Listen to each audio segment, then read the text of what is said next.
Merci. Je suis Jean-Robert Clotoué. Je suis physiologiste pharmacologue, enseignant-chercheur. Je suis membre de la commission santé de l'Académie nationale des sciences, arts et lettres du Bénin. Je vous transmets d'entrée de jeu les salutations du président de l'Académie et du secrétaire perpétuel. Alors, la communication que j'ai à présenter vient montrer un peu le visage de la recherche utilisant les méthodes spectroscopiques au Bénin.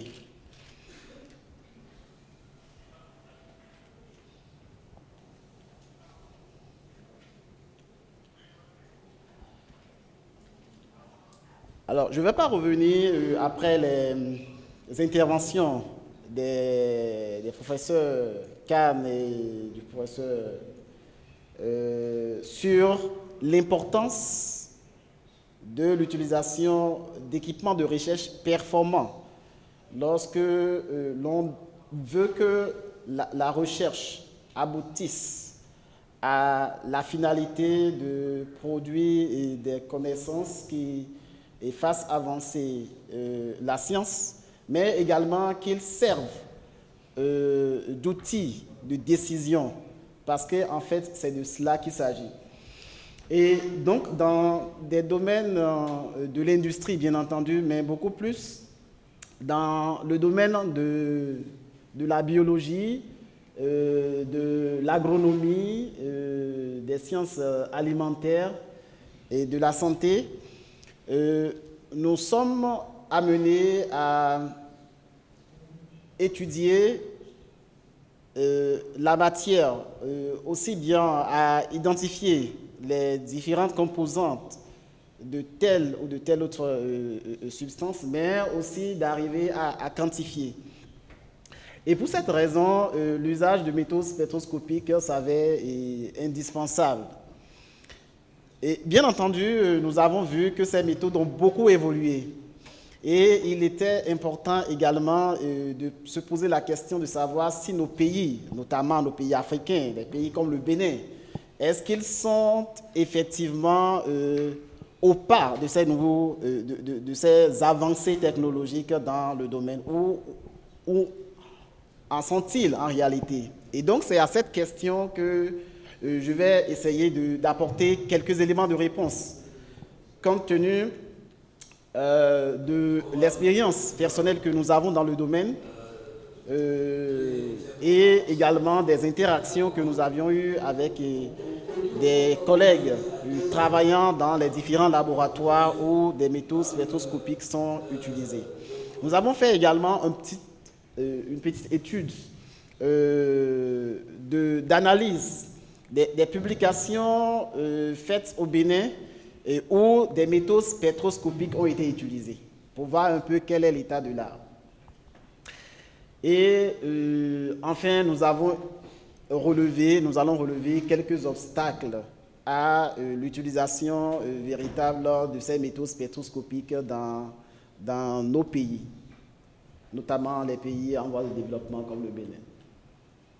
Alors le Bénin, c'est un tout petit pays et la recherche se concentre essentiellement au niveau universitaire.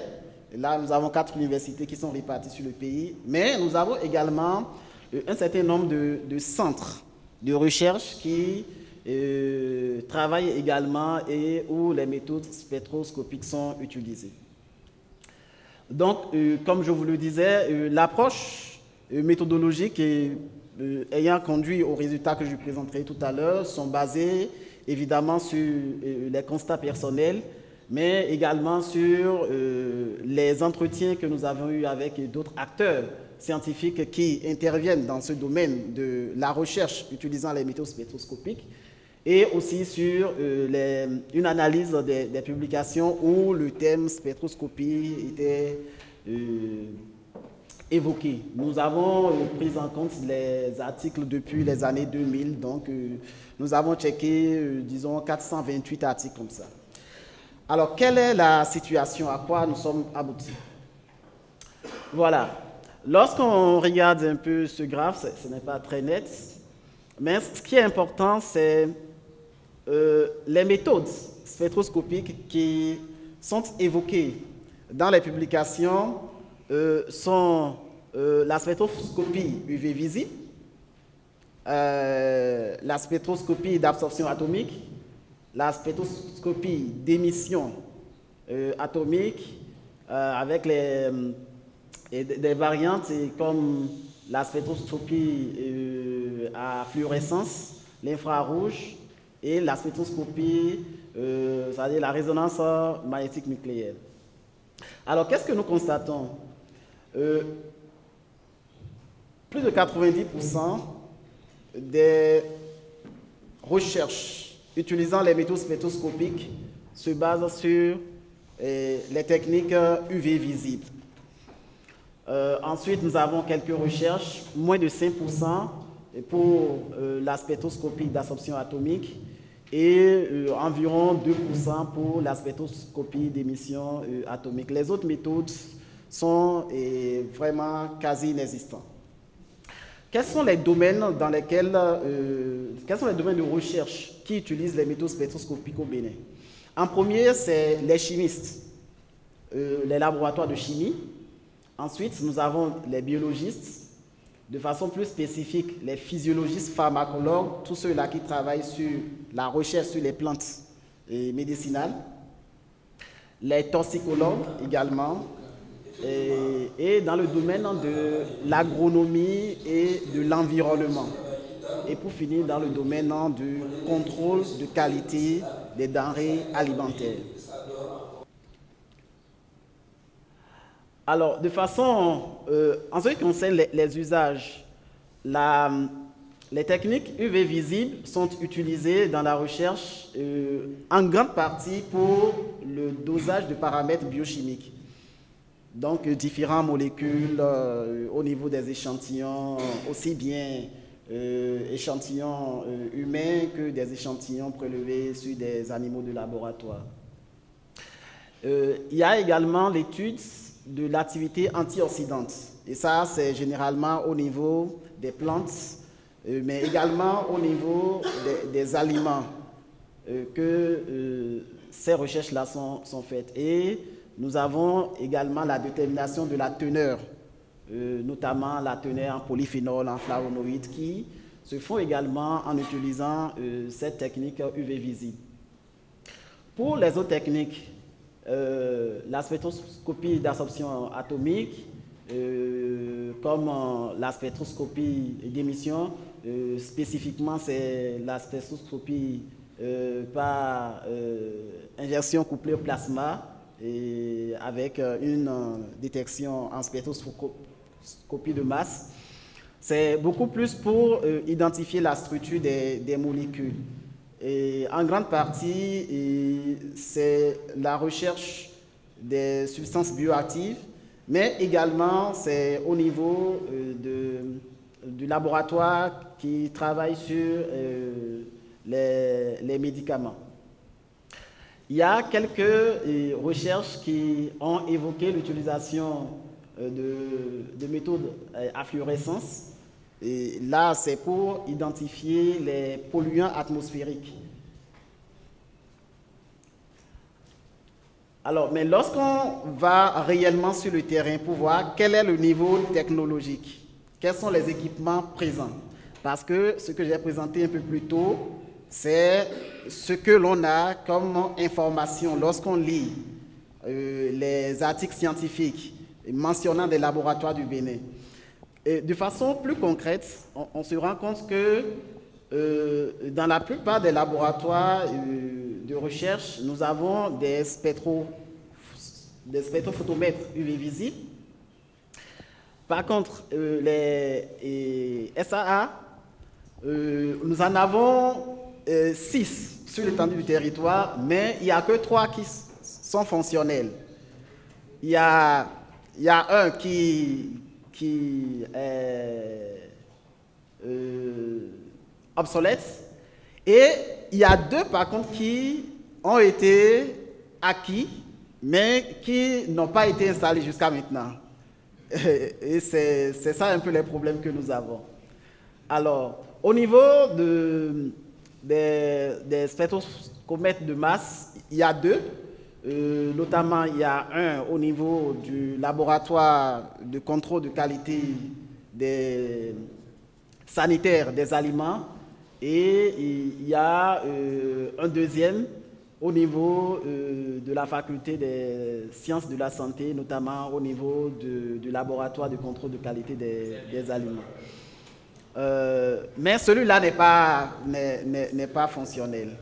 Celui-là n'est pas fonctionnel, donc c'est le seul qui est au niveau du laboratoire de contrôle de qualité des aliments qui marche. Alors, pour les autres techniques que nous avons citées un peu plus tôt, on se rend compte qu'en réalité, les équipements ne sont pas présents sur le territoire béninois. En fait, c'est le produit de collaboration que des chercheurs béninois ont eu avec d'autres laboratoires. En grande partie, c'est Strasbourg, c'est Lille, c'est la Belgique, mais également le Japon, la Chine, le Nigeria, ainsi de suite. Donc voilà un peu la physionomie de l'utilisation des méthodes spectroscopiques au niveau du Bénin. On peut retenir essentiellement que la méthode largement utilisée, c'est la méthode que je qualifierais d'ancienne. Vu les méthodes qu'on nous présente actuellement, c'est la méthode UV visible, qui, au demeurant, évidemment, ne permet pas d'aller plus loin que simplement identifier voilà, des molécules isolées. Donc ça ne peut pas checker des miss. Et voilà. Alors, ici, j'ai essayé de faire ressortir les obstacles à l'utilisation des méthodes spectroscopiques au Bénin. Il faut noter qu'il y a un faible niveau de connaissance déjà de ces méthodes spectroscopiques, puisque les équipements ne sont pas disponibles. Donc, même au niveau des facultés, et quand on l'enseigne, c'est purement théorique. Et quand c'est théorique, ce n'est pas accessible. Alors, deuxièmement, il y a le coût élevé. Et je pense que tout à l'heure, je posais une question et j'ai eu la réponse. C'est-à-dire, le coût de ces équipements ne permet pas, surtout dans des pays comme le Bénin, où la recherche n'est pas véritablement financée, à ces institutions de recherche-là d'avoir ces équipements. Tout à l'heure, je disais, le seul spectrophotomètre de masse que nous avons, c'est plutôt au niveau du laboratoire du ministère de l'agriculture et de l'élevage. Donc, on n'en a pas au niveau de la recherche. Alors, deuxième chose, il faut dire également qu'il y a une méconnaissance des spécifications techniques. Parce qu'une chose est de connaître juste le nom de l'équipement et de dire « je veux tel équipement », mais l'autre chose est de pouvoir donner exactement les spécifications pour avoir le type d'équipement adapté aux réalités du pays. Et c'est ça un vrai frein. Troisièmement, il n'y a pas, et je le disais, il n'y a pas souvent des services après-vente. J'ai donné l'exemple d'un spectrophotomètre de masse qui a été acquis au niveau du laboratoire de contrôle des stupéfiants, mais qui n'a pas été mis en service. Ça a été acquis, je pense, depuis près de 2 ou 3 ans, mais qui n'a pas été mis en service jusqu'à maintenant parce qu'il faut attendre que le spécialiste vienne faire la formation du personnel et avant de le mettre en service. Et c'est là. Et évidemment, il y a les problèmes de maintenance. Et ce problème-là, je l'avais posé. Donc, c'est juste pour donner un aperçu sur les limites. Il y a la volonté qui est là. On est conscient que les méthodes avancées sont les meilleures pour pouvoir faire de la recherche, mais il y a des limites d'ordre technologique.